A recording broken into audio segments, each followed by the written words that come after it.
भौतिक विज्ञान की क्लास में आप सभी का स्वागत है। आज हम आप सबको एक नया चैप्टर विद्युत चुम्बकीय प्रेरण पढ़ाएंगे। आइए देखते हैं। सबसे पहले हम लोग जानते हैं चुम्बकीय फ्लक्स क्या होता है। तो चुम्बकीय फ्लक्स क्या होता है, इसके बारे में कुछ चीज़ें आपको जाननी भी ज़रूरी हैं। आपको चित्र के माध्यम से भी हम समझाएंगे। तो इसकी पहले तो परिभाषा क्या होती है।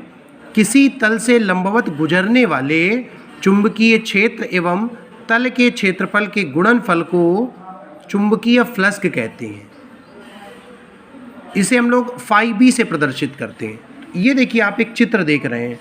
ये तल है और इस तल के लंबवत गुजरने वाला चुंबकीय क्षेत्र है, और φb का जो मान होता है वो चुंबकीय क्षेत्र और तल के क्षेत्रफल के गुणनफल के बराबर होता है। अर्थात हम ये कह सकते हैं कि यदि किसी तल का क्षेत्रफल a है, इस तल से गुजरने वाला लंबवत चुंबकीय क्षेत्र कैपिटल B है, तो φb = b × a। यदि हम इसके वेक्टर फॉर्म की बात करें तो यहाँ पर एक जो चुंबकीय क्षेत्र यदि तल से ना गुजरकर ऊर्ध्वाधर थीटा कोण पर गुजरेगी तो चुंबकीय क्षेत्र दो भागों में वियोजित हो जाएंगे। कुल मिला के हम ये कह सकते हैं चुंबकीय क्षेत्र के स्थान पे इसका घटक आ जाएगा, जिसको हम लोग b cos थीटा कहते हैं। ऐसी स्थिति में φb का जो मान होता है वो ba cos थीटा होगा। अर्थात तो जब भी कभी भी कुछ ऐसा लिखा रहेगा कि φb =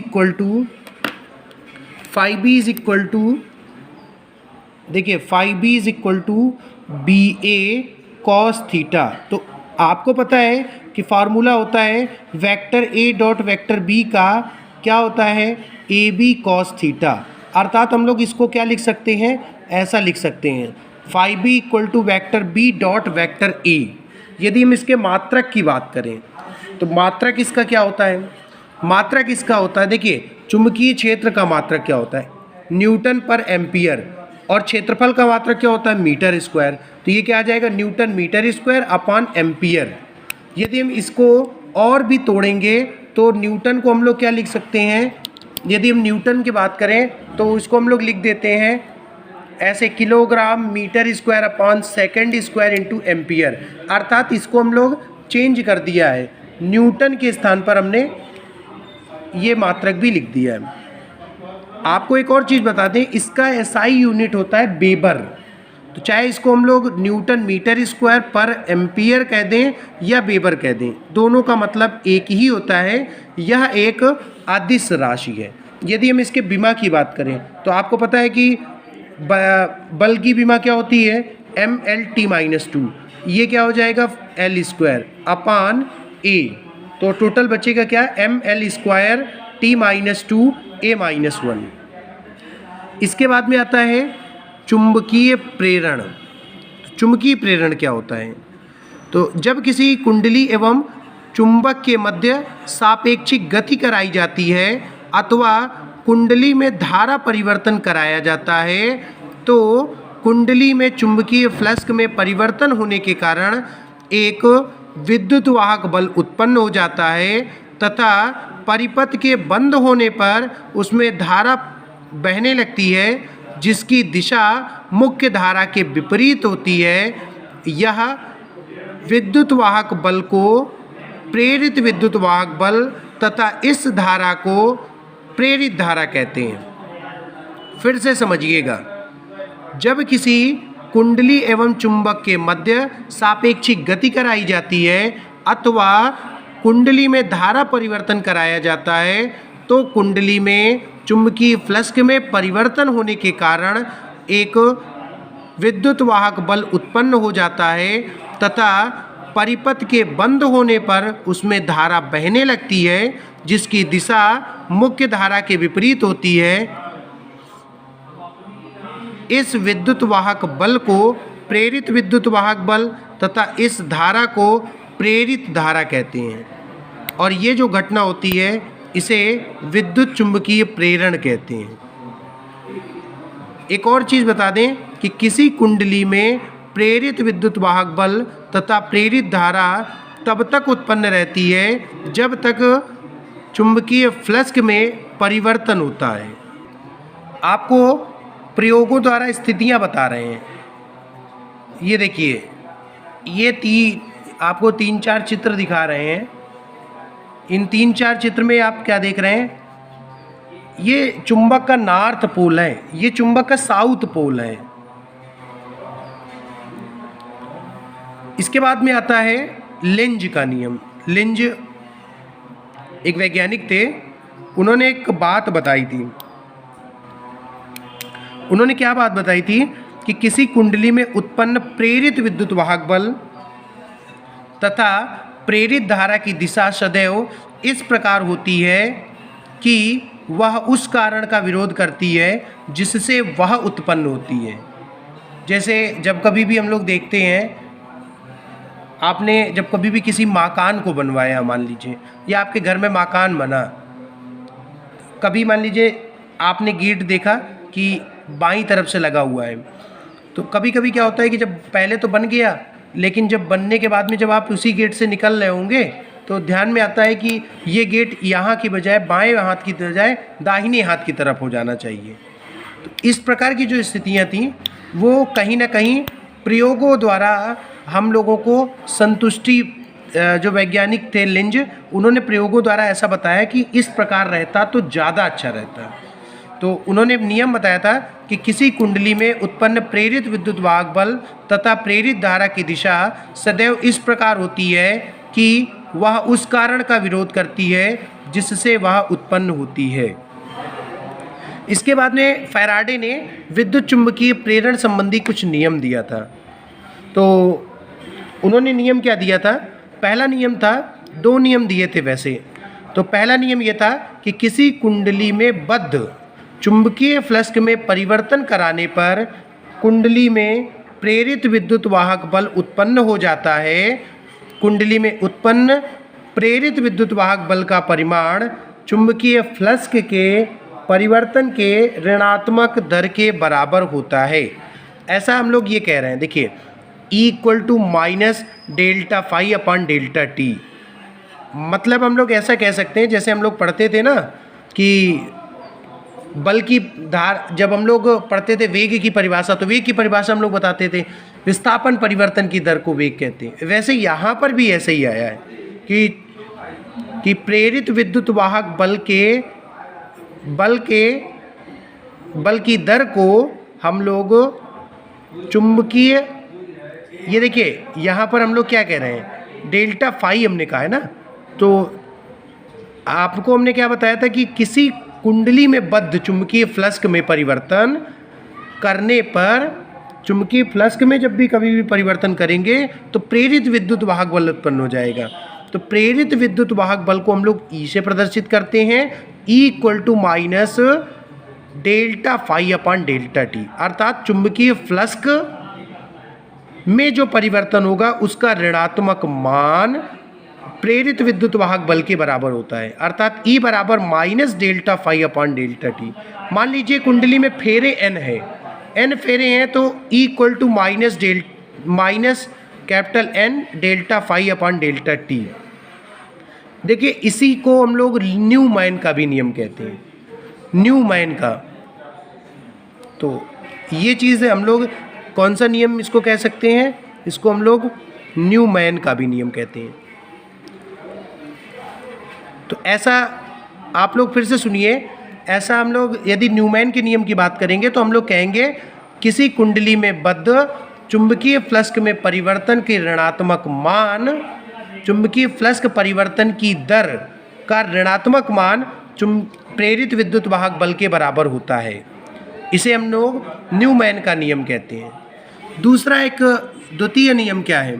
द्वितीय नियम है कि किसी कुंडली में उत्पन्न प्रेरित विद्युत वाहक बल तथा प्रेरित धारा की दिशा सदैव इस प्रकार होती है कि वह उस कारण का विरोध करती है जिससे वह उत्पन्न होती है। अर्थात यही नियम आपने कहाँ पढ़ा था? लेंज के नियम पे पढ़ा था।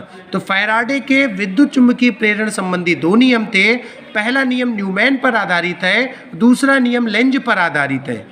न्यूमैन ने अपना नियम बताया था कि प्रेरित विद्युत वाहक बल का मान चुंबकीय फ्लक्स परिवर्तन की दर के ऋणात्मक मान के बराबर होता है। और दूसरा नियम लेंज का नियम था, जो कि कुंडली में उत्पन्न प्रेरित विद्युत वाहक बल तथा प्रेरित धारा की दिशा सदैव इस प्रकार होती है कि वह उस कारण का विरोध करती है जिससे वह उत्पन्न होती है। अगला है फ्लेमिंग के बाएं हाथ का नियम। तो इस नियम के अनुसार अपने बाएं हाथ के अंगूठे, देखिए बाएं हाथ का अंगूठा, तर्जनी व मध्यमा, ये देखिए आपने देखा होगा, गौर से देखिए क्या हमने नियम बताया कि यदि हम अपने बाएं हाथ की अंगूठा, तर्जनी, मध्यमा इस प्रकार फैलाते हैं कि तीनों परस्पर एक दूसरे के लंबवत हों, तो ऐसी स्थिति में ये मध्यमा है। मध्यमा प्रेरित धारा की दिशा, तर्जनी जो ये है ये चुंबकीय क्षेत्र की दिशा एवं अंगूठा चालक के गति की दिशा को व्यक्त करता है। फिर से सुनिए, आप लोगों को आसानी से इसका डिफिनीशन याद हो जाएगा। इस नियम के अनुसार यदि हम बाएं हाथ के, ये हमारा बायां हाथ है, बाएं हाथ के अंगूठा, तर्जनी, मध्यमा तीनों को इस प्रकार फैलाते हैं कि ये तीनों उंगलियां एक दूसरे के परस्पर लंबवत हों, तो मध्यमा प्रेरित धारा की दिशा, तर्जनी चुंबकीय क्षेत्र की दिशा तथा अंगूठा चालक की गति की दिशा को व्यक्त करता है। इसके बाद में आता है प्रेरित आवेश। तो प्रेरित आवेश क्या होता है, इसके बारे में कुछ डेरिवेशन है। आपको प्रेरित आवेश संबंधी डेरिवेशन बता रहे हैं। देखिए आपने फैराडे का नियम भी पढ़ा है, फैराडे का प्रथम नियम।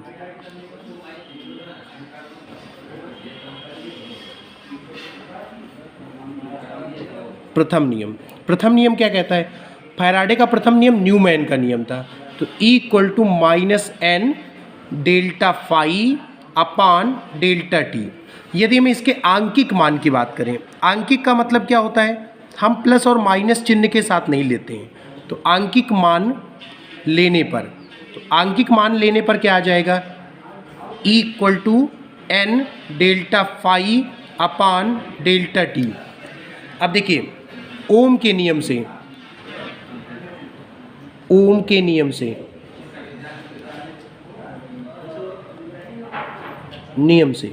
का नियम क्या कहता है? आप सबको पता है ओम का नियम। तो ओम का नियम देखिए, इसके बाद में क्या आ जाता है, I = Q upon delta T है। तो यहाँ से E = क्या आ जाएगा, Q upon delta T into R। ये प्रथम समीकरण है, ये द्वितीय समीकरण है। दोनों में बायां पक्ष समान है तो दाहिना पक्ष भी समान हो जाएगा।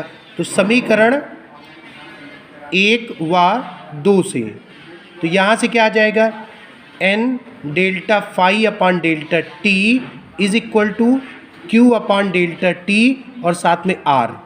तो यदि हम Q के मान की बात करेंगे, क्योंकि Q ही आवेश है, प्रेरित आवेश हमें निकालना है, तो Q = क्या आ जाएगा, n डेल्टा फाई अपान R। तो ये जो Q निकल के आया है यही प्रेरित आवेश है। अर्थात हम लोग क्या कह सकते हैं कि प्रेरित आवेश बराबर फेरों की संख्या गुणे चुंबकीय फ्लक्स में परिवर्तन बटे प्रतिरोध। तो ये आप सबके दिमाग में आ गया होगा और ये सब ध्यान में भी आ गया होगा कि हम लोगों को कहाँ से प्रेरित आवेश का मान निकल के आया।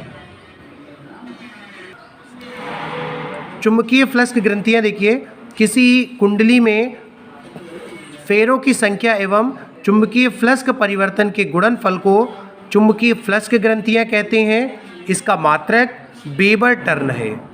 यदि हम स्वप्रेरण की बात करें तो किसी कुंडली में धारा परिवर्तन कराया जाता है तो चुंबकीय फ्लक्स में परिवर्तन होने के कारण कुंडली में प्रेरित विद्युत वाहक बल व प्रेरित धारा उत्पन्न हो जाती है, जो कि मुख्य धारा का विरोध करती है। इसी घटना को स्वप्रेरण कहते हैं। देखिए आप लोग चित्र के माध्यम से देख सकते हैं कि देखिए मुख्य धारा का बढ़ाया जाना और मुख्य धारा का घटाया जाना, इससे कितना परिवर्तन आ रहा है।